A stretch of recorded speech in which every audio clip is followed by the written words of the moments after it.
ভুল চিকিৎসা করার অভিযোগ তুলে শিলচরের এক চিকিৎসকের বিরুদ্ধে মামলা দায়ের করেছেন মণিপুর রাজ্যের এক অসহায় রোগী। বৃহস্পতিবার শিলচর শহরতলিতে এক সাংবাদিক বৈঠকে চিকিৎসকের বিরুদ্ধে অভিযোগে উত্থাপন করে ন্যায় বিচারের দাবিতে আসামের মুখ্যমন্ত্রীর দৃষ্টি আকর্ষণ করেছেন এক রোগী।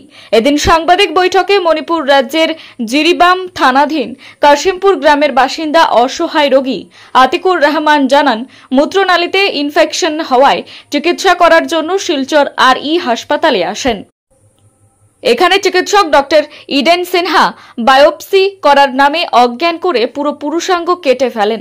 এসব দেখে তার স্ত্রী কদিন অজ্ঞান ছিলেন। তিনি নিজেও ব্যান্ডেজ খুলে পরে দেখেন তার পুরো পুরুষাঙ্গ কাটা হয়েছে। এ নিয়ে চিকিৎসক এবং হাসপাতালের সঙ্গে কথা বললে কেউ সদুত্তর দেননি। পরে অপারেশনের সেলাই কাটার জন্য যোগাযোগ করলে উল্টো হুমকি এবং ধমক দেওয়া হয়। কিন্তু কোনো হাসপাতালে চিকিৎসা না করে ডাক্তারেরা বলেন, যেখানে অস্ত্রোপচার করেছ সেখানে গিয়ে সেলাই কাটতে। এতে বাধ্য হয়ে যোগাযোগ করলে কোনো সাড়া পাওয়া যায়নি। ফলে এই চিকিৎসকের বিরুদ্ধে ব্যবস্থা নিতে তিনি ঘুঙুর থানায় মামলা দায়ের করেছেন।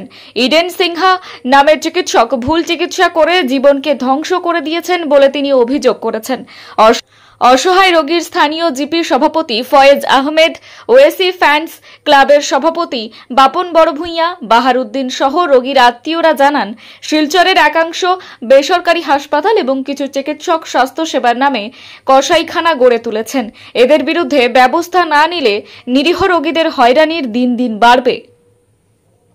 ব্যুরো রিপোর্ট, বিজয় বাংলা। আমার নাম আতিকুর রহমান, বাড়ি হলো জিরিবাম কাশিমপুর। আমি আসলাম শিলচর আর.ই. হসপিটাল 19 তারিখ মেয়ের 19 তারিখ আইসি। আইয়া ইডেন সিংহা স্যার দেখাইছি। আমার একটা পেশাবার রাস্তাতে স্পট আসলো সামান্য। দেখানোর পরে বলছেন তোমার এটা বেমার, বড় ধরনের বেমার হইতে পারে, আমি একটা বায়োপসি টেস্ট লওয়া লাগবো আগে। 19 তারিখ আমার বিকালে 6টার সময় হারাই দিয়েছেন। হারাইয়া কয়েছেন তোমার বায়োপসি লওয়া হইতো, তোমার নিষেধ করা লাগবো না, তুমি কষ্ট পাইবা। তারপরে আমি নিষেধ করে তারা বেডও যে করছেন আমারে বায়োপসি লইছে। এরপরে তো আমি বেডো থাকি বাঘরে দিয়েছেন, আমি অজ্ঞান আসলাম। আমি বেডো গেছি, বেডো গিয়া দেখি আমার আমার বেটিরে ফটো দিছেন এর ভিতরে। বেটি ফটো দেওয়ার পরে আমার বেটি তো অজ্ঞান হইয়া আইসি তো রয়েছে 3 দিনে। ওটা দেখিয়া তার ব্রেন এফেক্ট হয়ে গেছিল। ফটোটা যেটা আমার পেশাবার অঙ্গ যেটা কাটিছিল তারা, ওটা দেখি আগে আমার বেটি অজ্ঞান হয়ে গেছে। অজ্ঞান হওয়ার পরে 3 দিন ড্রেসিং খুলেছেন তারা। ওটি ড্রেসিং খোলার পরে আমি দেখলাম যে আমার কিচ্ছু নাই, জিরো হয়ে গেছে একদম। পেশাবার অঙ্গ আমার পুরুষের যেটা আছে যে এটা সব জিরো হয়ে গেছে। ও স্যারকে আমি কইলাম, স্যার এটা কিতার লাগে কাটলা? স্যার যে না, এটা তোমার পেশাবার রাস্তা পাইছি না, ও কারণে কাটছে। আমার কিচ্ছু জিজ্ঞাসেন না। মানে আমার বেশ করার পরে আমি বাজে 2 মিনিট পরে দেখছি ওদের ড্রেসিং খোলার পরে বায়োপসির লাগে। এটা তো বায়োপসির কারণে আমার কোন সামান্য একটা মাংস লইমু, তোমার বায়োপসি মতলবটা পুরো মাংস লইমু, মাংস লইয়া তোমার 4 দিন তুমি বড় যাইবা গিয়া। এরপরে তো আমার একদিন তারা যে কইলা ও ইনজেকশন মারার পরে বায়োপসি লওয়ার পরে আমার সবটা নাই দিলো। দেখছি দেওয়ার পরে তো আমি কইলাম, আমি কল করছি, ফোন সুইচ অফ হয়। তারা মেডিকেল যে করছি আইসি আর অসুখ করে একটা ছেলে, তানে আমি কইলাম স্যার তো নাই, স্যার মুম্বাই, স্যারের বোর ক্যান্সার হয়ে গেছে, তুমি বারবার আও কি তাহলে বারবার ডিস্টার্ব করো, কারণে কল করলে ওলা হয় না আমারে। এরপরে স্যার দিয়ে আমি SMS রিপ্লাই বেজান SMS করছি, এটা রিপ্লাই দিচ্ছেন না।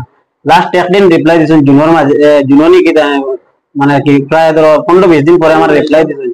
যে ও সময় আমার কইছেন ঠিক আছে আমার বোর ক্যান্সার হয়েছে, আমি আইয়া তুমি বারবার আওলি আমার আও কিতার লাগে, আইয়া ডিস্টার্ব দ্বারা কিতার লাগে, ঠিক আছে আইয়া কত হইব, আইবার সময় তোমার পুরা গোষ্ঠী লইয়া আইও ওলা কইছেন। হওয়ার পরে তো আমি আর আমার এখন কোষ ফুলিয়া প্রথমটা হয়ে গেছে, কোষ সোসাইটি একটা গোটা হয়েছে, সোসাইটি একটা হয়েছে, 2টা গোটা হয়েছে, আমার পাওয়া একটা এফেক্ট হয়েছে। খাওয়ার লগে আমি হাঁটতে পারি না, বইতে পারি না, বেদনা হয়ে যায়। এটা আবো আছে, ব্যাগও আছে, এখনো ব্যাগও লাগাইলা যায়। এটা সব খুলে আছে, অন্য মেডিকেল গেও আমারে লয় না, খুলিয়া দেয় না, যেখানে করছো তুমি ওখানে যাও। হসপিটালে গেলে তারা স্যার নাই, স্যার মুম্বাইতে আছেন, স্যারও বহু ক্যান্সার হয়ে গেছে, অন্য সময় আইয়া স্যার আইলে কল করিও। যে যতটা সংগঠন আছেন, আপনারা মিডিয়া আছেন, স্যারের কাছে আমি চাই যে আমার উচিত ন্যায় বিচারটা আমার লইয়া দেন। আমার তো লাইফ বরবাদ হয়ে গেছে, আমার বাচ্চা 3টা আছে, ওয়াইফ আছে, কেস তো এফআইআর করে লিয়েছি।